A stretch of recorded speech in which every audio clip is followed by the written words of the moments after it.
ദൈവത്തിൻ്റെ പൊന്നുനാമം മഹത്വപ്പെടുമാറാകട്ടെ. അനുഗ്രഹിക്കപ്പെട്ട ഒരു നല്ലൊരു പകൽക്കാലം കൂടെ കാണാം. സർവശക്തനായ ദൈവം തന്ന നല്ല അവസരവും നല്ല ഭാഗ്യങ്ങളൊക്കെ ഓർത്ത് സ്തോത്രം ചെയ്യുന്നു. ദൈവസ്ഥനൊരു സാക്ഷിയായിരിക്കാൻ ദൈവം തന്ന നല്ല അവസരവും നല്ല ഭാഗ്യങ്ങളൊക്കെ ഓർത്ത് നന്ദി പറയുന്നു. എൻ്റെ 2ാമത്തെ വയസ്സിൽ എൻ്റെ അമ്മ ഒരു മെൻ്റൽ രോഗിയായി. 2ാമത്തെ വയസ്സിൽ എൻ്റെ പിതാവ് ഈ ലോകത്തുനിന്ന് ആമേൻ സ്തോത്രം നിങ്ങളെ ഉപേക്ഷിച്ചിട്ട് പോകാനൊക്കെ ഇടയായി. ദൈവത്തിൻ്റെ കൃപയാൽ 2 വയസ്സ് മുതൽ അമ്മയുടെ സ്നേഹവും അപ്പൻ്റെ സ്നേഹമൊക്കെ നഷ്ടപ്പെട്ട് സമാധാനവും സന്തോഷവും നഷ്ടപ്പെട്ട് എവിടെ കിടക്കും, എന്തുടുക്കും, എങ്ങനെ കഴിക്കും, എങ്ങനെ ജീവിക്കും എന്നുള്ളതായിരുന്നു ഞങ്ങളുടെ ചിന്തകൾ. പക്ഷേ ദൈവം ഞങ്ങളുടെ ഹൃദയത്തിനകത്ത് ദൈവത്തിന് എന്നെക്കുറിച്ചൊരു പ്ലാനിങ് ഉള്ളതുകൊണ്ട്, ദൈവത്തിന് എന്നെക്കുറിച്ചൊരു ഉദ്ദേശം ഉള്ളതുകൊണ്ട്, ദൈവത്തിൻ്റെ കൃപയാൽ ഞങ്ങൾ ദൈവത്തെ സ്നേഹിക്കണമെന്നോ അല്ലെങ്കിൽ ഇങ്ങനെ ഒരു ദൈവത്തെ എൻ്റെ അടുക്കൽ വരുമോ എന്നോ ഒരു ചിന്ത എനിക്കില്ലായിരുന്നു. കാരണം പ്രതീക്ഷ നഷ്ടപ്പെട്ടവനും പ്രത്യാശ നഷ്ടപ്പെട്ടവനും പ്രതീക്ഷകളും സന്തോഷവും സമാധാനം നഷ്ടപ്പെട്ട എൻ്റെ ജീവിതത്തിൽ അപ്പനില്ലാത്ത എന്നെ, അമ്മയില്ലാത്ത എന്നെ ആര് കരുതും, ആര് സ്നേഹിക്കും, ആരണയ്ക്കും എന്നുള്ളൊരു ചിന്താഗതിയിൽ ഒരു നേരത്തെ ആഹാരത്തിന് പകരം ഒത്തിരി വീട് തോറും കയറി ഇറങ്ങി സമാധാനവും സന്തോഷവും എന്തെന്ന് പോലും ഇതുവരെയും മനസ്സിലാക്കാൻ കഴിയാതെ കടന്നുപോയ ഒരു കാലഘട്ടമാണ് എൻ്റെ 2 വയസ്സ് മുതൽ 5, 6, 7, 8, 9, 10, 11 വയസ്സിലൊക്കെ ഞാൻ അനുഭവിച്ച കഷ്ടം അതിഭയങ്കരമായ ദുഃഖങ്ങളായിരുന്നു. കയറിക്കിടക്കാൻ നല്ലൊരു വീടോ, അമ്മയുടെ ബന്ധക്കാരോ, അമ്മയുടെ കുടുംബക്കാരോ, സഹോദരങ്ങളോ, അപ്പൻ്റെ ആൾക്കാരോ, ഒരു മനുഷ്യനെ ഞങ്ങളെ പിടിച്ച് ഒന്ന് സ്നേഹിച്ച് നല്ലൊരു വാക്ക് പറയാൻ, ഞങ്ങളെ കരുതുവാൻ, ഞങ്ങളെ അണയ്ക്കുവാൻ ഒരു മനുഷ്യനും ഇല്ലാതിരുന്നു. എൻ്റെ കൊച്ചും പ്രായത്തിൽ എൻ്റെ അമ്മ ഒരു CSC പള്ളിയിലാണ് പൊയ്ക്കൊണ്ടിരുന്നത്. ഇടയ്ക്ക് പോകും, ഇടയ്ക്ക് പോകാൻ കഴിയാത്തൊരവസ്ഥ വന്നു. പെട്ടെന്ന് എൻ്റെ പിതാവ് അടിച്ച് ഒത്തിരി സ്ഥലമുണ്ടായിരുന്നു, 28 സെൻറ്റ് സ്ഥലമുണ്ടായിരുന്നു. പിതാവെല്ലാം വിറ്റ് നശിപ്പിച്ചു. മദ്യപാനിയായി വിറ്റ് കൊടുക്കാത്തത് കൊണ്ട് അമ്മയെ അടിച്ചു. അതുകൊണ്ട് മുഴുവൻ ഒരു ഭ്രാന്തിയെപ്പോലെ മാനസികമായിട്ട് അവർ തകർന്നു. 28 സെൻറ്റ് വിറ്റ് 20 വാങ്ങി, 20 വിറ്റ് 15 വാങ്ങി, 15 വിറ്റ് 10 വാങ്ങി, 10 വിറ്റ് 5 സെൻറ്റായി, 5 സെൻറ്റ് വിറ്റ് 3 സെൻറ്റായി. ഇന്നും അതിലൊരു പ്രമാണമൊന്നുമില്ല. അതങ്ങനെ ആ സ്ഥലം അങ്ങനെ കിടക്കുകയാണ്. ഇന്ന് ഞങ്ങൾക്ക് അതിനകത്തോട്ടൊന്നും പ്രവേശിക്കുവാൻ പറ്റാത്ത ഒരവസ്ഥയിലാണ്. എൻ്റെ ഓർമ്മ വെച്ച നാൾ മുതൽ ഞാൻ കാണുന്നത് അപ്പൻ അമ്മയെ അടിക്കുക, അപ്പൻ ഒരു വാറ്റുകാരൻ, അപ്പൻ മോഷ്ടാവ്, അപ്പൻ എനിക്ക് കൊച്ചും പ്രായത്തെ മദ്യം തന്നു. പിന്നെ വീടി വലിക്കാൻ എന്നെ പഠിപ്പിച്ചതിൻ്റെ പിതാവാണ്, മദ്യപിക്കാൻ പഠിപ്പിച്ചതിൻ്റെ പിതാവാണ്, ചീത്ത വിളിക്കാൻ പഠിപ്പിച്ചതിൻ്റെ പിതാവാണ്, മോട്ടിക്കാൻ പഠിപ്പിച്ചതിൻ്റെ പിതാവാണ്. എനിക്ക് നല്ലൊരു മാതൃകയില്ലായിരുന്നു. എന്നെ ചീത്ത പറയാൻ പഠിപ്പിച്ചതിൻ്റെ പിതാവാണ്. എങ്ങനെ ജീവിക്കണം, എങ്ങനെ ആൾക്കാരോട് പെരുമാറണം, എങ്ങനെ ഇടപെടണമെന്ന് പോലും നല്ല ഒരു വാക്ക് പറഞ്ഞ് മനസ്സിലാക്കി തരാൻ എൻ്റെ പിതാവിന് കഴിയാതെ പോയി. എൻ്റെ പിതാവ് വാറ്റും നല്ലൊരു മോഷണക്കാരനൊക്കെ ആയിരുന്നു. എൻ്റെ അപ്പൻ എന്നെ നന്നായി പഠിപ്പിക്കാൻ കഴിയാതെ പോയി. എൻ്റെ അമ്മ എന്നെ 3ാം ക്ലാസ് വരെയാണ് പഠിപ്പിച്ചിട്ടുള്ളത്. ഇന്നും എനിക്ക് ബൈബിൾ വായിക്കാനോ ഇന്നെനിക്കൊരു ബസ്സിൻ്റെ ബോർഡ് നോക്കാനോ എനിക്കൊന്നും അറിയത്തില്ല. ഞാൻ അങ്ങനെ ആണ് അന്നും ഇന്നും. 3ാം ക്ലാസ്സിലെ സർട്ടിഫിക്കറ്റ് എൻ്റെ കരത്തിലുണ്ട് എങ്കിലും അതാണ് പാസ്പോർട്ടിനായാലും അത് ലൈസൻസ് എടുക്കാനായാലും അതാണെന്ന് ഉപയോഗിച്ചിട്ടുള്ളത്. അത് തെളിവായിട്ട് എൻ്റെ മുൻപിലുണ്ട്. പക്ഷേ ഞാൻ ഒരിക്കൽ കൊച്ചും പ്രായത്ത് ഞാൻ പറഞ്ഞു, യേശു എന്ന് പറയുന്ന ഒരാളുണ്ടോ, അങ്ങനെയെങ്കിൽ ആ ദൈവത്തിന് കാണാൻ പറ്റൂ, അല്ലെങ്കിൽ ആ ദൈവത്തിന് എനിക്ക് തിരിച്ചറിയാൻ പറ്റുമോ എന്ന് ഞാൻ ചിന്തിച്ചിട്ടുണ്ട്. യേശു ഇല്ല എന്ന് എൻ്റെ ജീവിതത്തിൻ്റെ അകത്തളത്തിൽ ഞാൻ വിധി പറഞ്ഞ ഒരാളാണ്. യേശുവിനെ ഞാൻ ഒത്തിരി തെറി പറഞ്ഞിട്ടുണ്ട്, യേശുവിൻ്റെ അമ്മയെ ഞാൻ തെറി പറഞ്ഞിട്ടുണ്ട്. കാരണം ഈ വാ ഒരിക്കലും സുവിശേഷം പ്രസംഗിക്കാൻ കൊള്ളാമെന്നുള്ളൊരു വായല്ലായിരുന്നു. കാരണം ഞാൻ യേശുവിനെ കുറിച്ച് ഏറ്റവും മോശമായി ചിത്രീകരിക്കുകയും യേശുവില്ല എന്നും അല്ലെങ്കിൽ ഒത്തിരി പാസ്റ്റർമാരെ കുറ്റപ്പെടുത്തുന്ന ഒരാളുമാണ് എൻ്റെ ജീവിതത്തിനകത്ത് ഞാൻ കടന്നുപോയ ചില പാതകളൊക്കെ, എൻ്റെ സാഹചര്യങ്ങളൊക്കെ അതായിരുന്നു. വിശപ്പ് കൊണ്ട് സഹിക്കാൻ പറ്റാതെ വരുമ്പോൾ ഞാനും മോട്ടിച്ചിട്ടുണ്ട്, ഞാനും ഒത്തിരി ചീത്തകൾ പറഞ്ഞിട്ടുണ്ട്. ഞാൻ കഴിക്കാത്ത മദ്യങ്ങളൊന്നും ഇല്ല. എൻ്റെ 9ാമത്തെ വയസ്സിലൊക്കെ ഞാൻ മദ്യം കഴിച്ചിട്ടുണ്ട്, എനിക്ക് നല്ല ഓർമ്മയുണ്ട്. പിന്നെ ബിസ്കി, മാമ്പട്ട, ബ്രാൻഡി, മില്ലി, പിന്നെ മുറുക്കാം, പാൽമ്പരാമ്പാക്ക്, തമ്പാക്ക്, നിജാമ്പാക്ക്, റോജാപ്പാക്ക്, ഇതെല്ലാം ഞാൻ ഉപയോഗിക്കാത്ത സാധനങ്ങളൊന്നുമില്ല. ഞാൻ കാണിക്കാത്ത കോലങ്ങളുമില്ല. പലവിധമായ ചില പ്രശ്നങ്ങളും ചില കേസുകളും പിന്നെ കളരി പഠിച്ചും പകയുള്ളവനും വൈരാഗ്യമുള്ളവനും പ്രതികാര ചിന്തയോടുകൂടെ ജീവിച്ച ഒരാളാണ് എൻ്റെ പിതാവ്. ഇതിനോടുള്ള പക എൻ്റെ അമ്മ എൻ്റെ അപ്പൻ ഒരു ഭ്രാന്തിയാക്കിയതിൻ്റെ പക. എനിക്ക് ഒരു സഹോദരനുണ്ടായിരുന്നു. സഹോദരൻ്റെ സ്നേഹം എന്തിനെന്ന് തിരിച്ചറിയാനും, അല്ലെങ്കിൽ ഞാനും എൻ്റെ സഹോദരൻ ഇന്ന് വരെ ഒരു ബന്ധവുമില്ല. ഞാൻ എൻ്റെ സഹോദരന് ഒരു ദ്രോഹവും ചെയ്തിട്ടില്ല. പക്ഷേ എൻ്റെ സഹോദരൻ എന്നെ കണ്ടാൽ അടിക്കാനും ചവിട്ടാനും തൊഴിക്കാനും തെറി പറയാനും എന്തോ ഞാൻ വലിയൊരു ദ്രോഹം അദ്ദേഹം ചെയ്തതുപോലെയാണ് ഇന്നും എന്നെ വേദനിപ്പിക്കുന്ന ചില അവസ്ഥകളുണ്ട്. ഞങ്ങൾ അതിൻ്റെ നടുവിലും ദൈവത്തെ സ്നേഹിച്ചും തന്നോടൊരു പക വയ്ക്കാതെ പ്രതികാരം വിട്ടാതെ വേണം ദൈവം എന്നെ അവൻ്റെ നടുവിൽ കൂടെയും നടത്തുവാൻ ദൈവം എന്നെ സഹായിച്ചു കൊണ്ടുപോകുന്നു. ഞാൻ ഒരിക്കലും ഒരു പാസ്റ്ററാകണം എന്ന് ഞാൻ ആഗ്രഹിച്ച ഒരാളല്ല. കാരണം എൻ്റെ സ്വഭാവം സംബന്ധിച്ചെന്ന് പറഞ്ഞാൽ എന്നെ സ്നേഹിക്കാൻ എൻ്റെ അമ്മയുടെ ആൾക്കാരോ അപ്പൻ്റെ ആൾക്കാരോ എന്നെ 10 ക്ലാസ് പഠിപ്പിക്കുവാനോ ഞങ്ങളെ കുടുംബത്തിനകത്ത് ആരുമില്ലാതെ പോയ ചില ഘട്ടങ്ങളുണ്ട്. എന്തുടുക്കും, എന്ത് തിന്നും, എങ്ങനെ ജീവിക്കും എന്നുള്ള ഒരവസ്ഥയിൽ കൂടെ മാത്രം ഞാൻ കടന്നുപോയൊരു വ്യക്തിയാണ്. പക്ഷേ ഈ യേശുവിനെ നമുക്ക് ചോദിക്കാം, നിങ്ങളെങ്ങനെയാണ് യേശുവിനെ കണ്ടുമുട്ടി എന്നുള്ളതാണ്. എൻ്റെ വെയിറ്റ് താങ്ങുന്ന ഏതെങ്കിലും ഒരു മരക്കൊമ്പുണ്ടോ എന്ന് ഞാൻ അന്വേഷിച്ച് എൻ്റെ 16-ാമത്തെ വയസ്സിൽ ഞാൻ ആത്മഹത്യ ചെയ്യാൻ വേണ്ടി ഒത്തിരി പ്രാവശ്യം ഞാൻ പരിശ്രമം നടത്തിയിട്ടുണ്ട്. പരിശ്രമം എന്ന് പറഞ്ഞാൽ ചെറിയ പരിശ്രമമൊന്നുമല്ല. ട്രെയിൻ പാളത്തിൽ തലവെച്ച് മരിക്കാൻ വരെ ഞാൻ ആ പാളത്തിൽ കൂടെ നടന്നു പോയിട്ടുണ്ട്. ട്രെയിൻ വരുമ്പോൾ ആരും എന്നെ എടുത്തെറിയുന്നത് പോലെ എന്നെ തൂക്കിയെടുത്ത് പല പ്രാവശ്യവും എന്നെ ആ പാളത്തിൽ നിന്ന് കരയിലേക്ക് എടുത്തെറിയുന്നത്, കാറ്റത്തെ കരിയില പറക്കുന്നത് പോലെ അനുഭവമായിരുന്നു എൻ്റെ ജീവിതത്തിൽ ഉണ്ടായിട്ടുള്ളത്. സ്തോത്രം. വിശപ്പ് എന്ന് പറയുന്നത് നമുക്കറിയാം, ഒരു മനുഷ്യന് വിശപ്പ് താങ്ങാൻ പറ്റാത്തൊരു സംഭവമാണ് വിശപ്പ് എന്ന് പറയുന്നത്. വിശപ്പെന്ന് പറയുമ്പോൾ ഞാൻ വിശപ്പിന് പകരം കഴിച്ചിട്ടുള്ളത് വാഴക്കൂമ്പ്, ഈ നട്ടിരിക്കുന്ന മരിച്ചിനി ചെന്ന് തോണ്ടി അതിനെ ഓടിക്കുക, തേങ്ങ മോഷണം, പിന്നെ എല്ലാം മോട്ടിക്കുക. വിശപ്പിന് പകരം എന്തൊക്കെ മോട്ടിക്കാൻ എനിക്ക് പറ്റുമോ അതെല്ലാം ഞാൻ മോട്ടിച്ചാലും ഒരു മോഷ്ടാവായിരുന്നു ശരിക്കും പറഞ്ഞാൽ. ആരുടെയും വീട്ടിൽ കയറി കൊള്ളയടിക്കുകയല്ല, വിശപ്പിനെന്ത് കിട്ടും എന്നുള്ളതാണ്. പല വീടുകളിലുമായിട്ടാണ് ഞാൻ നിന്ന് വളർന്നിട്ടുള്ളത്. പല വീടുകളിൽ നിന്ന് ചാടാൻ വരിയും ചിലപ്പോൾ മരം കയറിയും ചക്ക അടത്തും അവർ പറയുന്നതൊക്കെ കേട്ടനുസരിച്ച്. എൻ്റെ ലക്ഷ്യം എന്ന് പറയുന്നത് ഒരു നേരത്തെ ആഹാരമാണ് എൻ്റെ ലക്ഷ്യം. ഒരു നേരത്തെ ആഹാരം എന്ന് പറഞ്ഞാൽ വിശപ്പ് കാണും. അപ്പോൾ 10 വീട്ടിൽ പോകുമ്പോഴായിരിക്കും എൻ്റെ വയറ് നിറയുന്നത്. ചിലപ്പോൾ വയറ് നിറയത്തില്ല. ചിലപ്പോൾ കഞ്ഞിവെള്ളം ചോദിക്കുമ്പോൾ പച്ചവെള്ളം കിട്ടും. അങ്ങനെ ചിലർ പറയും കള്ളൻ്റെ മോനാണ്, അവനെ വീട്ടിൽ കയറ്റരുത്, അവൻ്റെ അപ്പനെ പോലെ അവനും വരും, അവനും ഭ്രാന്ത്, അവൻ്റെ അമ്മയ്ക്ക് പിടിച്ച ഭ്രാന്ത് അവനും ഉണ്ട് എന്ന് പറഞ്ഞ ചില അനുഭവങ്ങളൊക്കെ ഇന്നും ഓർക്കുന്നുണ്ട്. എൻ്റെ മുഖത്ത് നോക്കി പറഞ്ഞു നീ നന്നാകത്തില്ല എന്ന് പറഞ്ഞവിടെ നടുവിൽ. പക്ഷേ എനിക്കൊരിക്കലും യേശുവുമായിട്ട് വലിയ വിശ്വാസമുള്ള ആളല്ല. എന്നാലും ഒരിക്കൽ എനിക്കറിയാം, അമ്മ പള്ളിയിൽ കൊണ്ടുപോകുമ്പോൾ ഞാൻ പറഞ്ഞ ഒരു ഭാഗം എനിക്ക് ഓർമ്മയുണ്ട്. ഞാൻ എന്നെ തന്നെ യേശുവിനായി തരുന്നു, അല്ലെങ്കിൽ കാണിക്കയ്ക്കായി എന്നെ തന്നെ തരുന്നു എന്ന് പറഞ്ഞ പദം എനിക്ക് ഓർമ്മയുണ്ട്. സ്തോത്രം. ഞാൻ 2-ാമത്തെ വയസ്സ് മുതൽ അനുഭവിച്ച കഷ്ടതയെക്കുറിച്ചാണ് ഞാൻ ഈ പറഞ്ഞു വരുന്നത്. ചുരുക്കവാചകത്തിൽ കൂടെ ഞാൻ പറഞ്ഞു പോകുന്നതേ ഉള്ളൂ. ഞാൻ സേലത്ത് നാട് വിട്ടു പോയി. ദേശം അവിടെ 8 വർഷത്തോളം അല്ല അതിൽ കൂടുതൽ ഞാൻ അവിടെ ആയിരുന്നു. അവിടെ നിന്ന് ഒരു TPM ചർച്ചിൽ, അവിടെ ബന്ദിക്കോസ് ചർച്ചിൽ ഞാൻ പോയി. അവിടെ കൊച്ച് സാക്ഷിയൊക്കെ പറഞ്ഞു അവിടെ നിന്ന് ആരാധിക്കുമ്പോൾ എൻ്റെ വലിയമ്മ പറഞ്ഞു ഇനി മോൻ ഇവിടെ നിൽക്കരുത്, നാട്ടിലേക്ക് പോകണമെന്ന് പറഞ്ഞു. ഞാൻ എന്താണെന്ന് എനിക്കറിയത്തില്ല പറഞ്ഞു. ഇനി ഇവിടെ നിന്നാൽ പറ്റത്തില്ല എന്ന് പറഞ്ഞ് നാട്ടിൽ കൊണ്ടാക്കുമ്പോൾ അവരെന്നോട് ചോദിച്ചു നാട്ടിൽ പോയാൽ മോൻ എന്ത് ചെയ്തായിരിക്കും ജീവിക്കുവാൻ ആഗ്രഹിക്കുന്നത്. ഞാൻ പറഞ്ഞു കരിങ്കല്ല് ചുമന്ന് ജീവിക്കുവാൻ എനിക്ക് ആഗ്രഹമുണ്ട്. അവർ പറഞ്ഞു ദൈവത്തിൻ്റെ ഊഴിയം വേല ചെയ്യണം, ദൈവ വേല ചെയ്ത് ജീവിക്കണം. ഞാൻ പറഞ്ഞു എന്നെ അതിന് കിട്ടത്തില്ല എന്ന് പറഞ്ഞു, അത് നടക്കത്തില്ല എന്ന് പറഞ്ഞു. ഞാൻ അങ്ങനെ ഇരിക്കുന്ന ഒരു സുപ്രാജ്യത്തിലാണ്. പ്രിയമുള്ള ദൈവമക്കളെ, ഞാനൊരു ദൈവദാസനെ കൊല്ലാനിരിക്കുന്ന രാത്രിയിലാണ് ഞാൻ യേശുവിനെ രക്ഷകനായി സ്വീകരിക്കുന്നത്.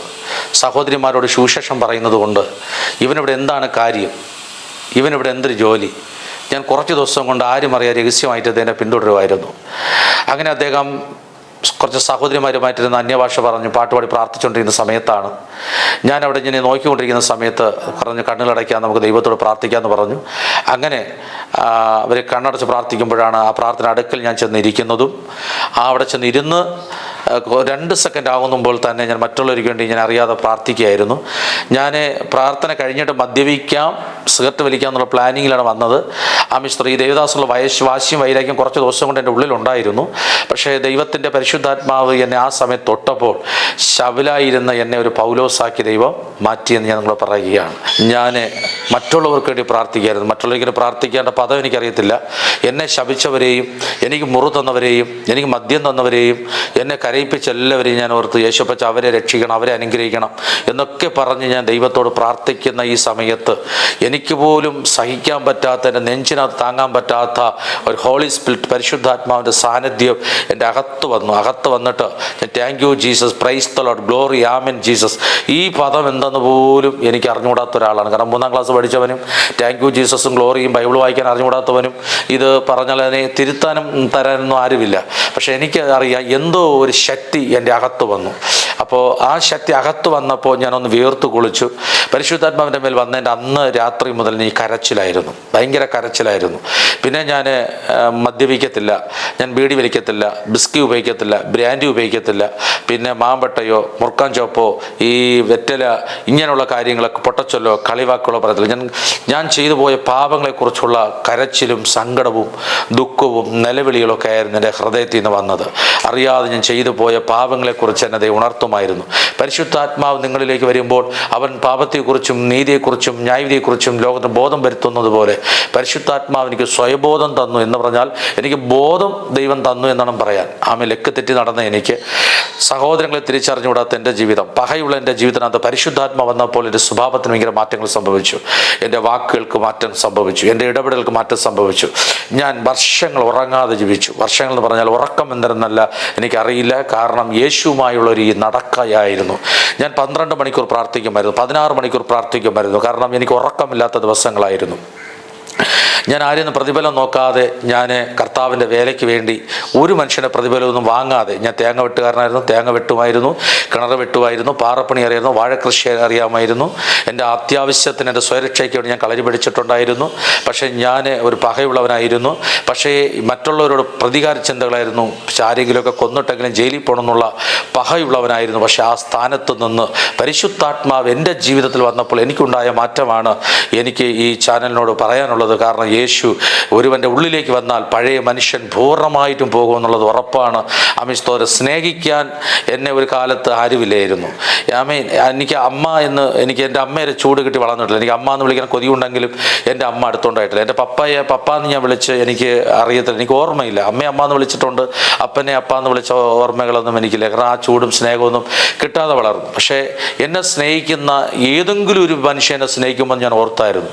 പക്ഷേ എന്നെ ആരും സ്നേഹിക്കാൻ ഈ ഭൂമിയിൽ ഒരു മനുഷ്യനുമില്ലായിരുന്നു. പലർക്കും ഞാനൊരു ഉപകാരിയായിരുന്നു. പക്ഷെ പലർക്കും ആരെന്ത് പറഞ്ഞാലും ഒരു കാര്യം പറഞ്ഞാൽ അത് ചെയ്യുന്നവനായിരുന്നു.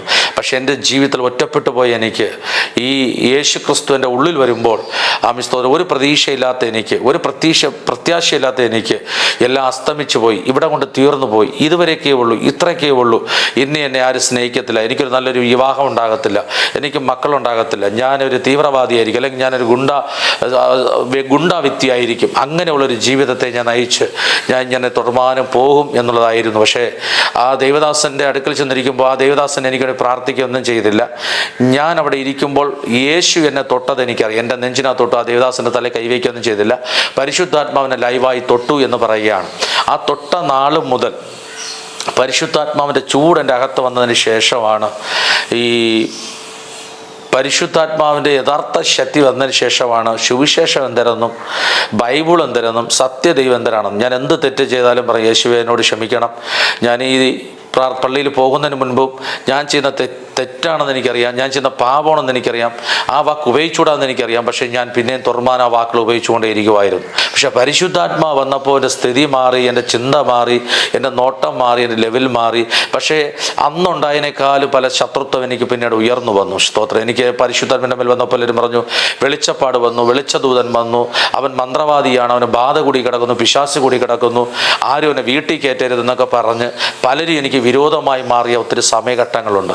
പലരെയും എന്നെ ഭയന്ന് ജീവിച്ച പലരെയും എനിക്ക് അവരെ ഭയക്കേണ്ട മേഖലകൾ പോലും വന്നു. ഞാൻ ഏതെങ്കിലും ഒരു വീട്ടിൽ പരിശുദ്ധാത്മാവിനെ പ്രാപിച്ചതിന് ശേഷം ഞാനൊരു ബൈബിൾ എടുക്കും, വായിക്കാൻ അറിയത്തില്ല, പോവും. പക്ഷേ പലയിടത്തും പോയിട്ട് പ്രാർത്ഥിക്കുമ്പോൾ അവരുടെ മക്കൾക്ക് പിശാചളകും, ഭൂതളകും, ഞാൻ പോകില്ല എന്ന് പറയും, പലരും താഴെ കടന്ന് ഉരുളും.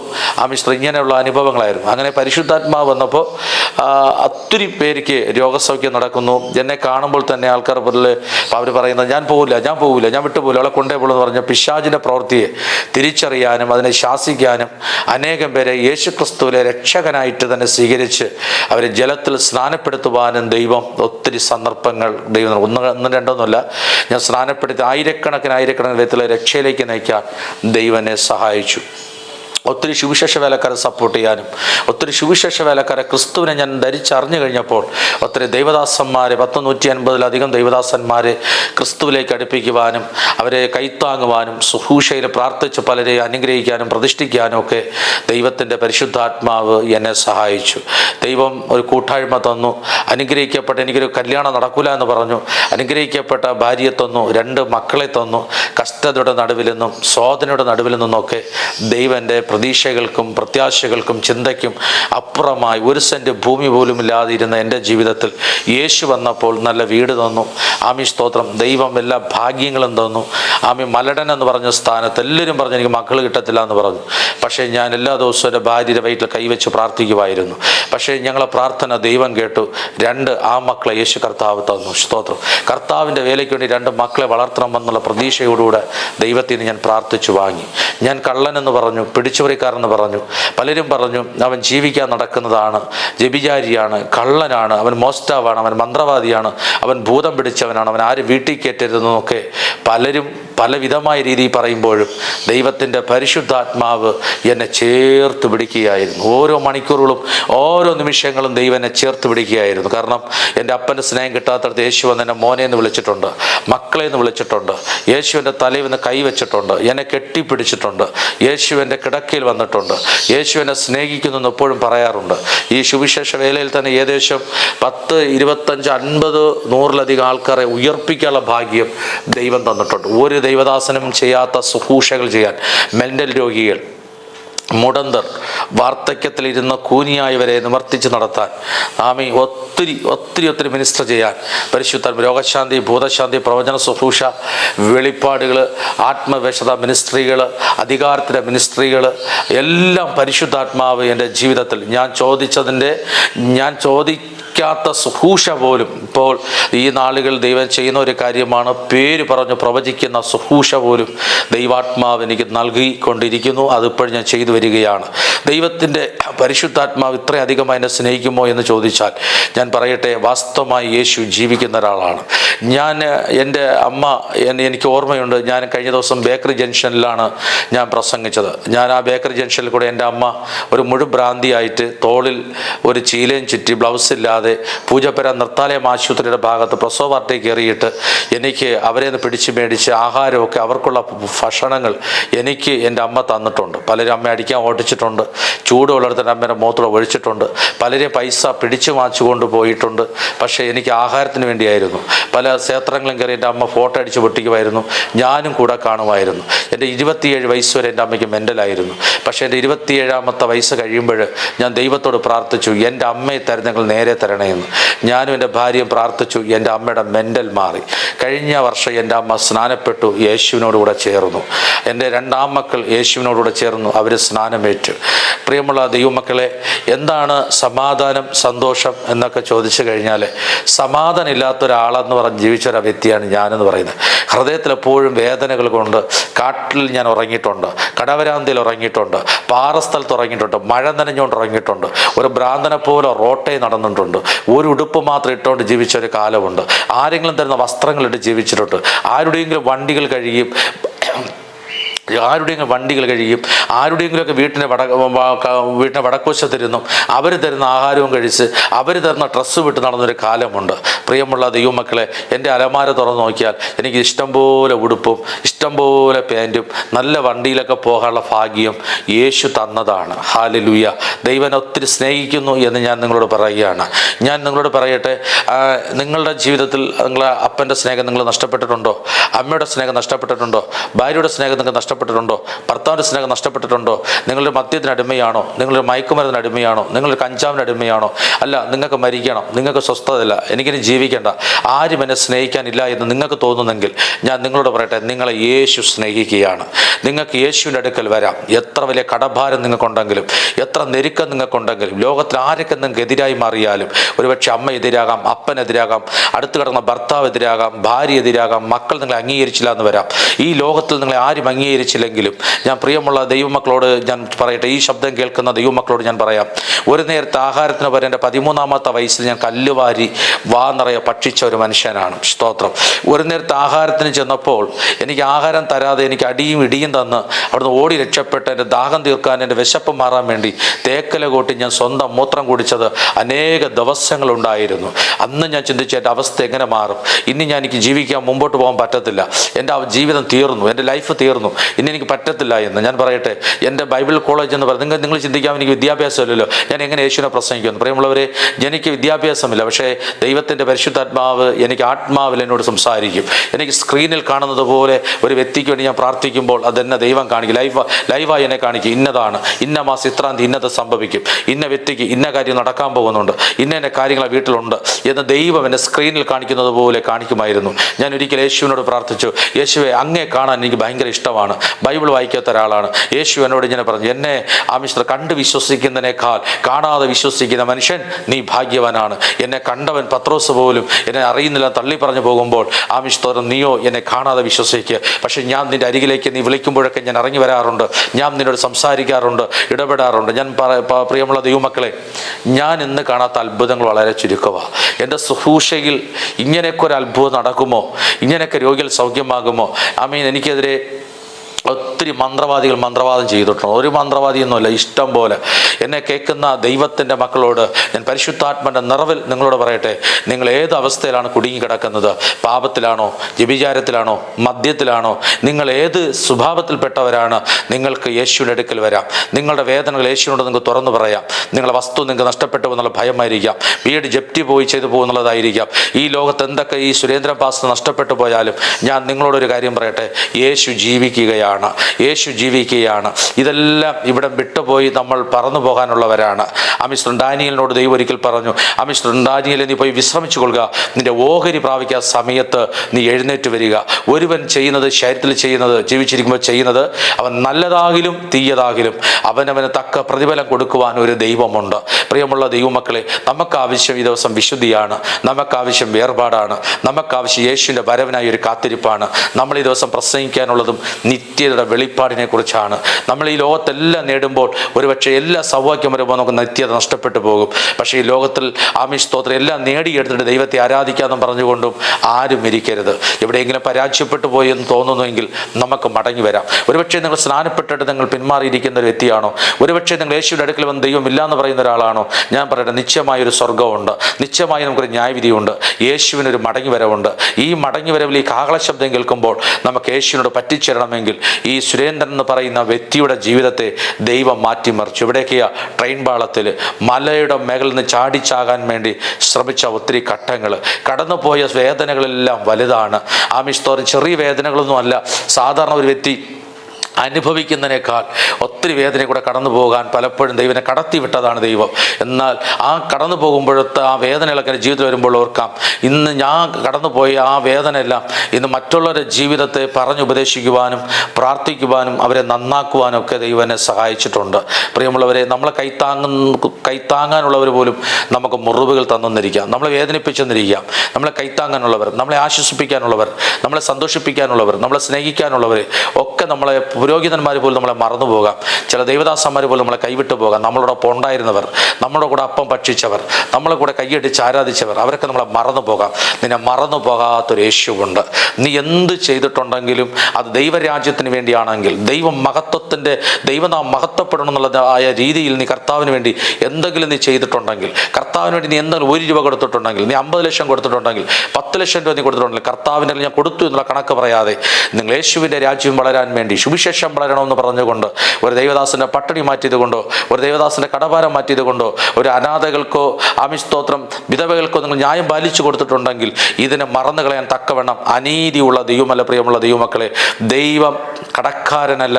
ദൈവം നിങ്ങൾ കൊടുത്തതിൻ്റെ ഇന്നല്ലെങ്കിൽ നാളെ നിങ്ങൾ എന്തൊക്കെ ചെയ്തിട്ടുണ്ടോ അതിനൊരു പ്രതിഫലം നിങ്ങൾക്ക് നിങ്ങളെ മക്കൾക്കോ എണ്ണി എണ്ണി തന്ന് നിങ്ങളെ അനുഗ്രഹിക്കുന്ന ഒരു യേശു കർത്താവ് നിങ്ങളുടെ മുൻപിലുണ്ട്. നിങ്ങൾ ദൈവദാസനെ നോക്കി ആരാധിക്കരുത്. ആമിസ്തോറും പുരോഹിതനെ നോക്കി നിങ്ങൾ സഭയിൽ പോകരുത്. നിങ്ങൾക്കൊരു സ്വർഗമുണ്ട്, നിങ്ങൾക്കൊരു ദൈവമുണ്ട്, നമ്മളെ ഉള്ളടക്കം കാണുന്നൊരു യേശു കർത്താവുണ്ട്. ഈ യേശു കർത്താവിൽ നിങ്ങൾക്ക് പറയാൻ പറ്റുമോ? ഈ യേശുവിനോട് നിങ്ങൾക്ക് ചേരാൻ പറ്റുമോ? ഇതാണ് ദൈവം, ഇതാണ് രക്ഷാമാർഗം. അങ്ങനെ ഒരു പ്രത്യാശയോടുകൂടെ ഇന്ന് ആയിരക്കണക്കിന് വ്യക്തികളെ ഞാൻ രക്ഷയിലേക്ക് കൊണ്ടുവന്നു. ആയിരക്കണക്കിന് വ്യക്തികളെ ഞാൻ സ്നാനപ്പെടുത്തി. ആയിരക്കണക്കിന് കുടുംബങ്ങൾ, അനേക ദൈവദാസന്മാர்கள் ഒത്തിരി പേരെ സപ്പോർട്ട് ചെയ്ത് പ്രാർത്ഥിക്കുന്നുണ്ട്. പലരും എന്നെ കാണാൻ വന്നിട്ടുണ്ട്. പലരും എൻ്റെ സാക്ഷ്യങ്ങൾ കേട്ടുകൊണ്ടിരിക്കുന്നുണ്ട്. പ്രിയമുള്ളവർ, ഈ സാക്ഷ്യം കേൾക്കുമ്പോൾ നിങ്ങളുടെ ജീവിതത്തിൽ എന്തെങ്കിലും നഷ്ടമായി എന്ന് നിങ്ങൾക്ക് തോന്നുന്നെങ്കിൽ, എവിടെയെങ്കിലും നിങ്ങൾ തളർന്നു പോയി എന്ന് തോന്നുന്നെങ്കിൽ, അയ്യോ എനിക്കിനി ആരുമില്ല, എനിക്ക് ജീവിക്കേണ്ട, എൻ്റെ മുൻപിൽ മരണമേ മുൻപിലുള്ളൂ എന്ന് നിങ്ങൾക്ക് തോന്നുന്നുവെങ്കിൽ ദൈവത്തോട് നിങ്ങൾ കണ്ണുനീരോടെ പ്രാർത്ഥിക്കാം.